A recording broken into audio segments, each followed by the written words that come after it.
નમસ્કાર અને 24 ન્યૂઝ નેટવર્કમાં આપનું સ્વાગત છે. ગુજરાતના સૌથી મોટા સમાચાર આજની બ્રેકિંગ ન્યૂઝ છે. 24 ન્યૂઝ નેટવર્કના અહેવાલની અસર. સાંતલપુર હાઈવે મુદ્દે તંત્ર હરકતમાં, ખાડાઓની મરામત શરૂ, ઓવરલોડ વાહનો સામે ચકાસણી હાથ ધરાઈ. સાંતલપુર વિસ્તારમાં નેશનલ હાઈવે 27ની ખરાબ હાલત અંગે 24 ન્યૂઝ નેટવર્ક દ્વારા પ્રસારિત અહેવાલ બાદ તંત્ર હરકતમાં આવ્યું છે.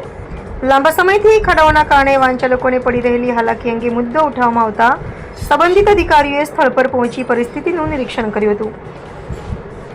માહિતી મુજબ હાઈવે પર પડેલા મોટા ખાડાઓને ધ્યાનમાં રાખીને તાત્કાલિક મરામત કામગીરી શરૂ કરવામાં આવી છે. સાથે સાથે મીઠાના ઓવરલોડ ડમ્પરો અંગે થયેલી રજૂઆતને ધ્યાને લઈ ટ્રાફિક વિભાગ દ્વારા ચકાસણી હાથ ધરવામાં આવી હોવાનું જાણવા મળ્યું છે. સ્થાનિક લોકો લાંબા સમયથી રોડની સ્થિતિ સુધારવા માંગ કરી રહ્યા હતા, છતાં સમસ્યા યથાવત રહી હતી. 24 ન્યૂઝ નેટવર્કના અહેવાલ બાદ શરૂ થયેલી કામગીરીને લઈ સ્થાનિકોમાં સંતોષની લાગણી જોવા મળી રહી છે. જો કે લોકોનું કહેવું છે કે તાત્કાલિક મરામત પૂરતી નથી, પરંતુ રસ્તાનું સંપૂર્ણ સુધારણા કામ કરવામાં આવે તેમજ ઓવરલોડ વાહનો પર કડક નિયંત્રણ રાખવામાં આવે, જેથી ભવિષ્યમાં આવી સમસ્યા ફરી ઊભી ન થાય. રિપોર્ટર ભગીરથસિંહ જાડેજા, સાંતલપુર.